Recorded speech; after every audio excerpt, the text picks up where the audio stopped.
Goeiemôre. Vandag kyk ons na die volgende in ons reeks oor die Omega Leer en dis die 9de bydrae onvervulde profesieë. Watter profesieë is daar wat nog vervul moet word voordat Jesus ons kom haal? Kom ons begin egter deur saam te bid. Hemelvader, ons dank U in hierdie oggend dat ons na U woord kan luister. Here, baie dankie vir die profesieë en wat daarin vir ons opgeteken is. Help ons om die boodskap wat daar is reg te verstaan en help my dat ek dit reg sal oordra aan almal wat hierna luister. Maar Here, gee ook aan elkeen wat luister die insig dat hulle sal verstaan waaroor dit gaan en dat hulle dit kan raak sien die dinge wat nog moet gebeur voordat U gaan kom. Dat ons gereed kan wees vir U koms, want dit sal sleg gaan met diegene wat nie gereed is vir U koms nie. Ek vra hierdie dinge om Christus ontwil alleen. Amen. Goed, soos ek sê, ons is besig met die 9de een en dit is ons laaste gedeelte waar ek agtergrond verskaf voordat ons begin om te praat oor die profesieë self. Een van die profesieë wat reeds gedeeltelik vervul is, het ek al met u oor gepraat 'n rukkie terug. En dit is 1 Timoteus 3 wat vertel hoe mense gaan wees in die eindtyd. Ek lees vinnig vir u weer die paar verse. Maar weet dit dat daar in die laaste dae swaar tye sal kom, want die mense sal liefhebbers van hulle self wees, geldgieriges, grootpraters, trotsaards, lasteraars, ongehoorsaam aan hulle ouers, ondankbaar, onheilig, sonder natuurlike liefde, onversoenlik, kwaadsprekers, bandeloos, wreed, sonder liefde vir die goeie, verraaiers, roekeloos, verwaand, meer liefhebbers van genot as liefhebbers van God, mense wat 'n gedaante van godsaligheid het, maar die krag daarvan verloon het. Keer jou ook van hierdie mense af. En hier wil ek vir al die klem plaas op die laaste versie wat ek gelees het, die 5de versie, mense wat 'n gedaante van godsaligheid het. Hoe dikwels sien ons dit nie raak nie? Mense roem daarop dat hulle Christene is, selfs dat hulle predikante of pastore is, maar jy sien nie die vrug van die Gees in hulle lewens nie. So hierdie teken is reeds in vervulling of besig om in vervulling te gaan, want ons sien al hierdie dinge om ons raak. Dan as ons kom by Israel, is dit die volgende een, en net die vorige woorde waarna ek verwys het, mense met 'n gedaante van godsaligheid, maar mense wat nie wil erken dat Israel God se volk is nie. Dit is 'n teken wat ons sien. En God het in sy woord gesê, nou is ek nie presies seker waar dit opgeteken is nie, dat dit 'n oneer vir God is as sy volk nie in die land woon wat hy vir hulle gegee het nie, want die mense spot dan met die woord en sê, maar God, julle sê julle is God se volk en hy het vir julle 'n land gegee. Hoekom woon julle nie in daardie land nie? So dit is waarna ons dan nou gaan kyk. Ons lees in Matteus 24 verse 32 tot 35 die volgende woorde. En leer van die vyeboom hierdie gelykenis. Wanneer sy tak al sag word en sy blare uitpot, weet julle dat die somer naby is. So weet julle ook wanneer julle al hierdie dinge sien dat dit naby is, voor die deur. Voorwaar ek sê vir julle, hierdie geslag sal sekerlik nie verbygaan voordat al hierdie dinge gebeur het nie. Die hemel en die aarde sal verbygaan, maar my woorde sal nooit verbygaan nie. So, hierdie gelykenis word vir ons vertel oor die volk Israel. Hulle word hier vergelyk met die vyeboom. En hulle terugkeer na hulle land is vir ons 'n teken. Maar al die Jode is nog nie daar nie. Daar is nog wat moet terugkeer na hierdie land. Dit is waarom ek nou verwys het daarna dat dit 'n oneer is vir God dat sy volk nie in hulle land is nie. Dan lees ons ook in Esegiel 37 verse 11 en 12. Esegiel 37 is die bekende gedeelte waar God Esegiel neem en hy wys vir hom 'n dal vol doodsbeendere en hy sê vir Esegiel hy moet profeteer oor hulle, dan begin die bene eers bymekaar kom, dan kom daar senings en spiere oor, en dan kom daar vel oor, en op die ou end blaas God in hulle. Maar kyk 'n bietjie wat sê die profesie. Toe sê hy, dit is God vir my, vir Esegiel. Mensekind, hierdie bene is die hele huis van Israel.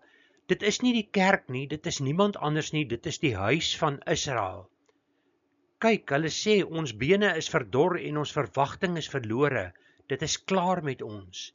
Daarom, profeteer en sê aan hulle, so spreek die Here. Kyk, ek sal die grafte oopmaak en julle uit die grafte laat opkom, o my volk, en ek sal julle bring in die land van Israel.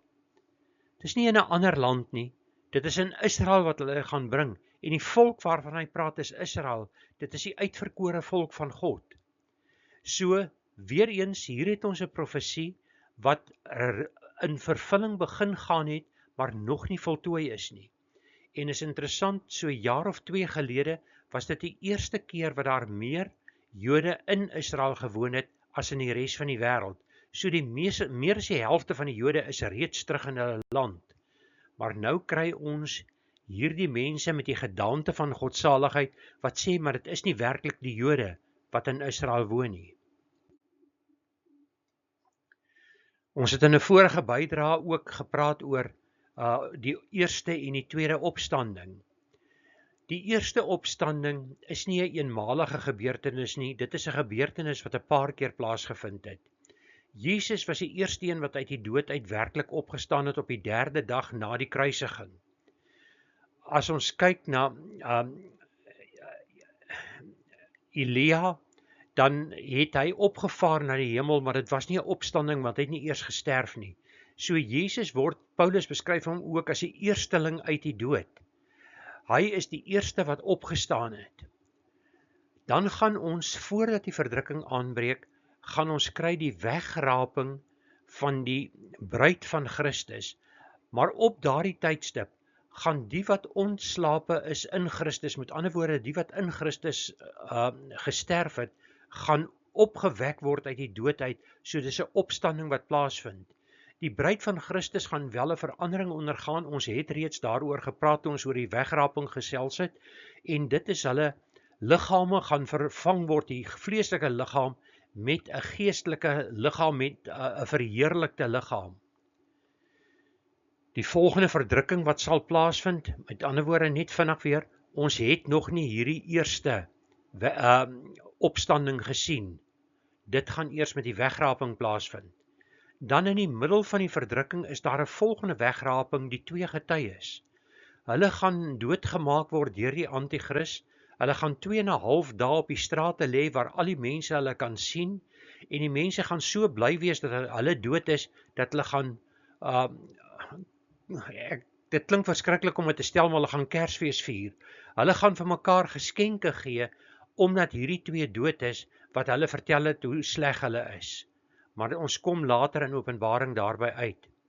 Aan die einde van die verdrukking gaan die Ou Testamentiese heiliges eers opstaan. En ek gee hier elke keer vir u die verwysings waar u kan lees. So die Ou Testamentiese heiliges word anders behandel as die mense wat in Jesus geglo het, as die kerkmense. Dan is daar 'n volgende opstanding wat kort hierna gaan plaasvind. En dit gaan plaasvind in die begin van die millennium. Dit is die heiliges uit die verdrukking, met ander woorde die mense wat terwille van die woord van God onthoof is tydens die verdrukking.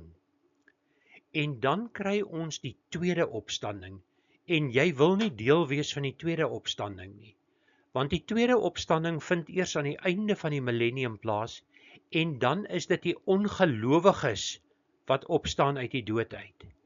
En hulle staan op uit die dood uit om veroordeel te word, met ander woorde om hel toe gestuur te word. So, daar's net een gebeurtenis waar die tweede opstanding plaasvind, maar verskeie kere kry ons die eerste opstanding wat plaasvind. Dis 'n moeilike begrip om te verstaan, aanvaar asseblief dit wat ek vir julle sê, doen u eie studie en u sal sien dat dit die enigste manier is wat 'n mens kan sin maak van hierdie gebeure. Ons volgende profesie wat vervul moet word voordat Jesus kan sy bruid kom haal, is die profesie oor Damaskus. Die hele Jesaja 17 vertel vir ons van Israel wat oortree en dat God hulle gaan straf, hulle gaan weggevoer word uit hulle land uit. En dan gaan dit oor wat die vyand wat hulle wegvoer gaan tref. Dis oor die Assiriërs wat daar gepraat word, en die Assiriërs het die eerste 10 stamme van Israel, die noordelike 10 stamme weggevoer op 'n stadium. So, hulle gaan gestraf word. Maar daar is een versie in Jesaja 17 wat nog nie vervul is nie. En dit is die eerste versie van Jesaja 17. Ons kyk na die tweede gedeelte van die vers. Kyk, Damaskus word weggeneem, sodat dit geen stad meer is nie, maar dit sal 'n vervalle puinhoop word. Nou, Damaskus is die oudste stad wat ons van weet, wat aaneenlopend bewoon is. Dit is nog nooit in die geskiedenis, dit is baie keer beskadig in oorloë, maar dit was nog nooit 'n vervalle puinhoop, en as 'n mens verder lees, sal jy sien dat niemand dit bewoon nie. Ons lees reeds van Damaskus in die tyd van Abraham, want Abraham wou sy slaaf, die Damaskener, wou hy sy erfgenaam maak, en toe het God vir hom gesê, nee, hy gaan dit nie wees nie, ek gaan vir jou 'n nageslag gee. Toe het Abraham weer vir God probeer help, deur by die slavin in te gaan, en vir Ismael daar te verwek, en Israel word tot vandag toe nog gestraf daaroor. Daarna is Israel toe gebore, of Isak gebore, en uit hom is Israel gebore, eers Jakob genoem, en toe na sy worsteling met God, het hy Israel geword. Maar so Damaskus is nog nooit totaal vernietig nie. Dit lê in die toekoms voor. En hierdie vernietiging van Damaskus hou verband met die Gog-Magog oorlog. Maar die Bybel vertel nie vir ons presies wanneer dit gaan plaasvind nie. Dit kan wees dat Damaskus vernietig word en dit gaan lei tot die Gog-Magog oorlog. Die vernietiging kan tydens die Gog-Magog oorlog wees, dit kan daarna wees, of dit kan selfs op 'n ander tyd wees. Niemand kan met sekerheid sê wat hier gaan gebeur nie. Die meeste mense wat hierdie tipe ding bestudeer, dink egter dat hierdie gebeurtenis gekoppel is aan die Gog-Magog oorlog, met dan die voor, tydens of na die oorlog wat Damaskus vernietig gaan word. Dit bring ons by Esegiel 38 en 39, en dit is die groot gedeelte waaroor ons vandag praat. Dit is 2 baie lang hoofstukke, u moet dit asseblief in u eie tyd lees.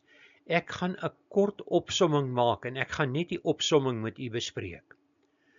God beveel vir Esegiel om 'n profesie te rig aan Gog, en Gog is 'n mens, en hy woon in die land Magog. En die land Magog is die gebied wat ons tans ken as die sogenaamde Stanlande. Dit is van Afghanistan tot by Kazakhstan. Daar is 'n Kyrgyzstan, 'n Koerdistan, 'n klomp lande wat die naam almal met stan eindig. Dit is daardie groep lande. So, dit is dan die gedeelte waar Magog woon. Volgens die profesie gaan Gog die leier wees van 'n alliansie tussen Ros is wat ons tans ken as Rusland, Georgië, Armenië en Azerbaijan.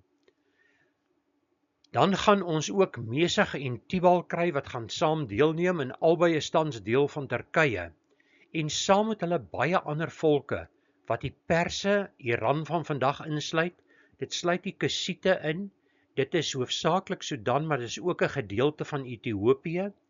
Die Pitiërs is hierby ingesluit, en dit is die gebied van Libië, is eintlik 'n gedeelte van Egipte, die heel westelike grensgebied van Egipte, deur Libië tot by Marokko, die hele Noord-Afrika. Met ander woorde, dit is eintlik die Moslem gedeelte van Noord-Afrika wat betrokke gaan wees. Gomer gaan deelneem en Togarma, en albei van hulle is dele uit Turkye uit. Dit is verskillende dele van Turkye. En dan is daar nog ander volke uit die noorde wat saam met hulle 'n aanval op Israel sal loods. So ons kan sien dit is 'n groot groep wat hierdie aanval gaan loods. Waar kom hierdie name wat ek nou net vir u genoem het vandaan?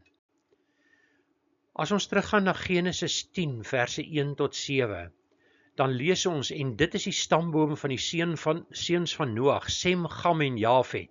Vir hulle is daar seuns gebore na die vloed. Die seuns van Jafet was, en nou kom ons by die name wat ek reeds vir u gelees het, Gomer en Magog, en dan 'n bietjie verder aan Tubal en Meseg. Met ander woorde, 4 van die name wat ek gelees het, is dan seuns van Jafet.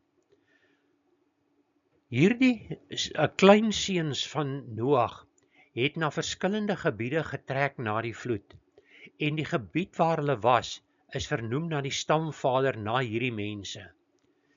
Dan sien ons dat Gomer, met ander woorde, dis een geslag verder nog, het ook seuns gehad, en onder hulle was Togarma. So, weer eens sien ons dat die plekke word vernoem na die seuns van of klein of agterklein seuns van Noag. Dan gaan ons 'n bietjie verder af en ons lees, en die seuns van Gam was Kus en Put. Ek het weer een uitgelaat. Met ander woorde, uit Kus en Put kom die ander. Dit is dan Sudan en Libië, maar dis 'n groter gebied as hulle. En dan is interessant dat ons kry dat hierdie Rahema, wat 'n seun van Kus was, hel na die ander kant oor. En Rahema het die 2 seuns Skeba en Dedan gehad, en dit is die gebied wat vandag as Saudi-Arabië bekend staan. En u sal sien dat die ook 'n rol speel in hierdie profesie. So dis net so 'n opsomming van waaroor die profesie gaan. Hier sien ons dan op 'n kaart hierdie verskillende volkere aangetoon, waar hulle is en die name daarby. Ongelukkig is dit, ek het hom van die internet afgetrek en die resolusie is nie baie goed nie, maar u kry 'n idee.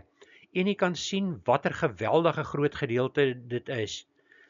Daar's 'n klein groen kolletjie in die middel met 'n rooi pyltjie bokant hom. Dit is Israel. Israel is nie eers groot genoeg dat sy naam in hom geskryf kan word nie. Maar die interessantheid is, ons sien dat die lande direk om Israel nie deelneem aan hierdie aanval nie. Dit is lande verder as daardie. En as ons kyk na die sogenaamde Abraham verbonde wat tans gesluit word, dan is dit hierdie lande naby Israel wat dit gaan doen, en Israel is ook besig om van die lande te vernietig wat hier teen hom sou optree. Dis die lande naby. Maar die interessantheid is, as ons verder lees in Esegiel 38, dan lees ons dat God gaan in hierdie leier, in Gog, gaan hy die begeerte plant. Dit word in Esegiel beskryf as, ek sal jou weglok en hake in jou kakebene sit. So God gaan hom begeerte gee om Israel aan te val. En dit gaan gebeur terwyl Israel in vrede woon. En dit is wat ons tans sien. Israel is besig om, hulle oorwin die lande, die klein landjies waar hulle vyande is, en hulle is besig om verdrae te sluit met die lande wat 'n bietjie verder is. So hierdie dinge gaan gebeur. Dit word ook beskryf dat hierdie stryd in die eindtyd gaan voorkom, en dat die stryd teen Israel gerig sal wees. Dit word beskryf as die land wat van die swaard herstel het, en het Israel nie van 7 Oktober 2023 af onder die swaard deurgeloop nie, dat hulle uit baie volke versamel is en in veiligheid gaan woon. Hulle het nie in veiligheid daar gewoon vandat hulle in 1948 in die land beland het nie, maar hulle is nou besig om veiligheid te kry. So u kan sien dat hierdie Abraham verbonde wat gesluit word, tans lande soos Saudi-Arabië insluit, dit sluit Egipte in, en hierdie lande gaan hierdie dinge teken en vrede maak met Israel, en Israel gaan glo dat hulle in vrede leef in die gebied, en dan gaan hierdie aanval kom. Weereens som ek hierdie volgende gedeelte in Jesegiel baie kortliks vir u op. Die dryfveer vir hierdie optrede waarom hulle Israel gaan aanval, is om te roof en te byt. En die enigste plekke wat ligweg sal protesteer is Skeva en Dedan. Dit is die kinders van Kus wat ek net nou, of die kleinkinders van Kus wat ek net nou vir u genoem het. God se doel met hierdie beoogde oorlog is dat die oormag teen Israel so groot moet wees, dat hulle kan besef dat hulle nie in staat is om hierdie oormag te verslaan nie. Dit is heeltemal te sterk. En dan as hulle tot daardie besef kom, en daar's niemand anders in die wêreld wat hulle gaan help nie, dan eers gaan God intree om die oorwinning aan Israel te gee, en God gaan dit op so wyse aan Israel gee, dat die res van die wêreld en Israel die mag van God kan sien. Ons gaan nog verder met Jesegiel 38 en ek som weer eens op. Hoe gaan God hulle oorwin? God gaan die natuur gebruik, en as ons kyk na natuur en natuurkragte, dis tog immers ook God se krag wat daar ter sprake is. God gaan eerstens 'n aardbewing oor Israel stuur, en met hierdie aardbewing gaan dit so wees, dat die visse, die voëls, met ander woorde die diere in die see, die voëls in die lug, en die wilde diere, en daar staan ook die kruipende diere, en al die mense gaan vlug van die aangesig van God af. Berge gaan omvergewerp word, en dan kom die ingryping van God op 'n groter mate. Hy gaan die verskillende volke wat bymekaar gekom het om teen Israel te veg, in opstand teen mekaar bring, en hulle gaan teen mekaar begin veg. Daar gaan 'n pes onder hulle uitbreek. Daar gaan oorstromings voorkom, en dan gaan God laat haal, vuur en swaal op die aanvalsmagte reën. Ons lees in Jesegiel 38 vers 23, so sal ek my dan as groot en as heilig laat ken, en myself bekend maak voor die oë van baie nasies, en hulle sal weet dat ek die Here is. So God gaan homself op daardie tydstip openbaar, en die nasies kry nog die genade van God om hulle te bekeer, maar hulle gaan hulle nie van hulle verkeerde weë bekeer nie. Jesegiel 39 vat ek nog baie bondiger vir u saam. Hier word vir ons beskryf dat die gebeure, of dit beskryf vir ons die gebeure van 38 in meer besonderhede. En dit noem ook vir ons dat die voëls van die hemel sal saamtrek op die slagveld, en hulle gaan voed op die massa mense wat daar gaan sterf. Maar God gaan in daardie tydstip die lot van sy volk Israel verander, deur hom oor hulle te ontferm. Jesegiel 39 vers 29 eindig as volg, en ek sal my aangesig nie meer vir hulle verberg nie, omdat ek my gees oor die huis van Israel uitgegiet het, spreek die Here, Here. Op hierdie stadium is die grootste gedeelte van Israel verblind, hulle sien nie raak, dat hulle Messias reeds gebore is en reeds op die aarde was nie. Maar in daardie dag gaan hulle dit sien, en dan gaan hulle as 'n volk tot bekering kom, diegene wat hierdie dinge oorleef. Jesegiel 39 gaan nog aan, ek het reeds hierdie gedeelte vir u saamgevat. En dit bring ons dan by die eindtyd. Daar is 3 verskillende oorloë wat vir ons beskryf word tydens die eindtyd. En mense verwar heel dikwels hierdie 3 oorloë. As 'n mens kyk na byvoorbeeld slegs die aanvoerder van die aanvalsmag, sien 'n mens duidelik die verskille. Die profeseë oor hierdie oorloë is vir ons opgeteken in Jesegiel 38 en 39, Openbaring 16 en 19 en die derde oorlog in Openbaring 20.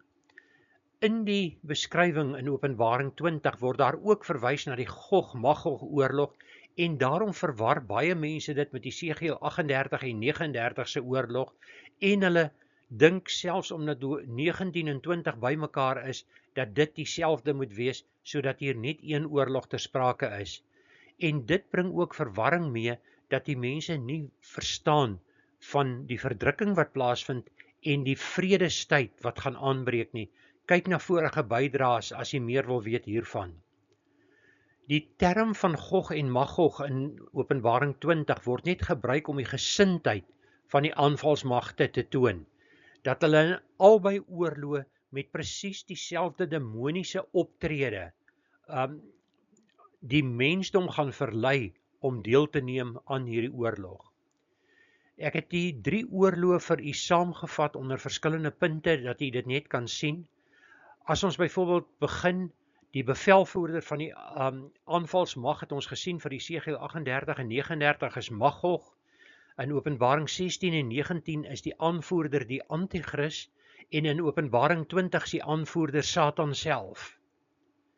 Die nasies wat betrokke is by die aanval, ons het deur die hele lys gegaan wat by die Gog-Magog oorlog, die Esegiel oorlog is. In Openbaring 16 en 19 gaan dit die konings van die noorde en die suide wees. En in Openbaring 20 gaan dit misleide mense uit al die nasies wees. Die teken vir die aanval Gog-Magog is Israel. Die Openbaring 16 en 19 is die teken gelowiges, en die Openbaring 20 oorlog is direk gerig teen Jesus Christus. Wanneer gaan hierdie aanvalle plaasvind? Esegiel gaan voor die verdrukking plaasvind, Openbaring 16 en 19 voor die millennium, en dan Openbaring 20 eers aan die einde van die millennium. So u kan sien dat Openbaring 19 en 20 word deur 1000 jaar van mekaar geskei, die 2 oorloë. Dan is daar ook die motivering vir die aanvalle wat verskil. Die Gog-Magog oorlog is om Israel te leer dat God hulle beskerm. Die oorlog met die Antichrist as leier, Openbaring 16 en 19, is om alle mense wat Satan as hulle leier gekies het, uit te roei. En dan is die Openbaring 20 oorlog om alle, die vorige een het ek verkeerd gelees, dit moet wees wat die Antichrist gekies het, uit te roei.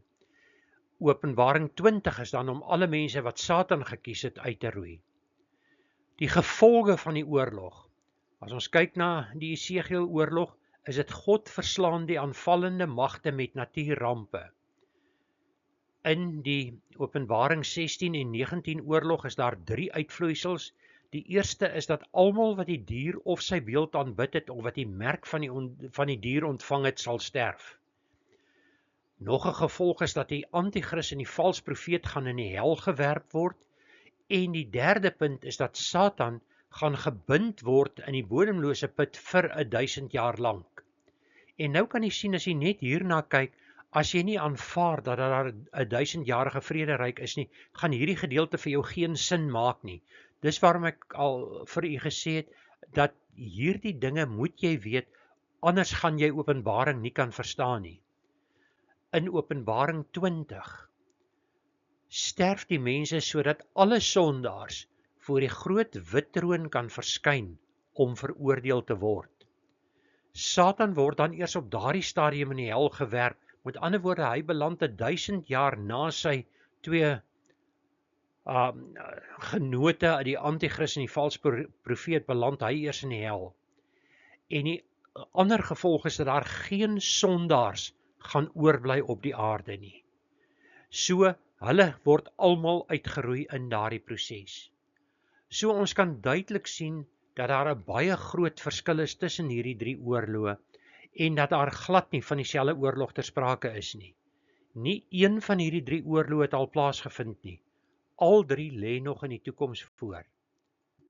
So as ons dan wil saamvat, Damaskus moet nog vernietig word. En die eerste Gog-Magog oorlog, die Esegiel 38-39 oorlog, moet nog uitbreek. Die ander dinge wat ek vir u genoem het, is hoe die mense gaan leef in die eindtyd. Dit sien ons reeds om ons. Maar ons gee nog steeds nie ag daarop nie. Want skei ons werklik af van diegene wat 'n skyn van godsaligheid het? Ons moet ons wegkeer van daardie mense. En dan sien ons dat hierdie dinge is als deur God daar gestel. Dis daar gestel om ons gereed te maak. Dis nie daar om ons bang te maak vir wat kom nie. Dis om ons gereed te maak vir wat kom, sodat ons saak met God kan regmaak en dat ons gereed sal wees om hom te ontmoet.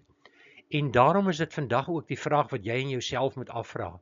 Wat is my verhouding met God? Is my verhouding so dat as ek nou iets oorkom, ek met God sal wees?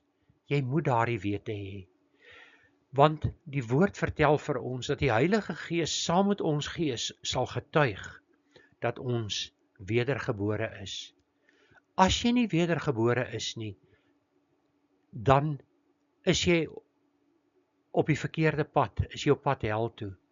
Jy mag 'n skyn van godsaligheid hê, jy mag elke Sondag in die kerk sit, maar jy het nog nie daardie persoonlike ontmoeting met Jesus Christus gehad nie. En daarmee verwys ek nie dat jy 'n droom of 'n visioen van hom gehad het nie. Jy moet daardie oomblik hê wat jy besef jy is verlore en dat jy hom in jou wanhoop aansoek en hom aanroep en hy jou sonde vergewe. Dit is die oomblik wat jy moet deurgaan. Was jy al in daardie oomblik gewees dat jy besef het jy's verlore? By alkoholisme, daar word baie gespot met die alkoholisme anoniem, waar die persoon opstaan en die eerste woorde is ek is en hulle gee hulle naam is 'n alkoholis. En hulle glo jy kan nie van alkoholisme wegkom as jy nie eers erken jy's een nie. Net so, as jy nie erken dat jy 'n sondaar is nie, kan jy nie gered word nie. Die eerste stap tot redding is jy moet tot die bewussyn kom dat jy 'n sondaar is. En daarvoor het ons die woord van God om ons te leer en ons te wys wat is sonde. Jy moet aanvaar dat jy 'n sondaar is, dat jy verlore is. En in jou wanhoop roep jy God aan. En Jesus Christus is dan die een wat jou sal red. En dit is wat jy moet deurgaan, want slegs dan het jy die sekerheid dat jy die saligheid gaan beerwe. O Hemelvader, dit is 'n boodskap wat vir baie 'n skok mag wees, wat ons vandag hier gehoor het. Here, ek vra dat U na elkeen se hart sal kyk. Openbaar U ons harte en ons gee dat ons elkeen selfondersoek sal doen. En Here, as dit vir ons 'n skok was om hierdie woorde te hoor, gee dat ons U sal opsoek en dat ons bewus sal raak van ons sonde. U sal aanroep dat ons bewus sal wees van ons verlorenheid. Op U sal roep dat U ons die redding kan gee. Want sonder U genade is ons tot niks in staat uit onsself nie. Here, help elkeen wat hierdie boodskap gehoor het. Gee dat elkeen sal besef waaroor dit gaan.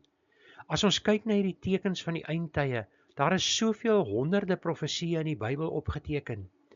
En bykans almal van hulle is vervul. En dan kyk ons na hierdie paar profesieë wat nog oorbly. Dis al wat nog moet vervul word voordat U ons kom haal. So U koms is voor die deur. Here, help elkeen om wat hierdie woord gehoor het, om te kyk na hulle eie harte, om U te nooi om hulle harte te ondersoek en hulle tot U te wend. Here, ek vra U werk in harte, gee dat mense U sal vind, want slegs dan kan ons werklik by U uitkom. Ek vra hierdie dinge in die naam van Hom wat U gestuur het om ons verlossing te bewerkstellig, U Seun Jesus Christus, die Skepper God, wat na die aarde neergedaal het, as 'n babatjie gebore is in Bethlehem, sodat hy ons kan red, dat hy aan die kruis gesterf het ter wille van ons oortredinge, sodat ons sonde vergewe kan word, dat ons die ewigheid in sy geselskap kan deurbring. Here, wees U met elkeen van ons, dat ons tot daardie besef sal kom. Gaan met ons in die tyd wat voorlê. Hou U hand van beskerming en genade oor ons, en trek ons elke dag nader aan U. Ek vra dit om Christus ontwil alleen. Amen.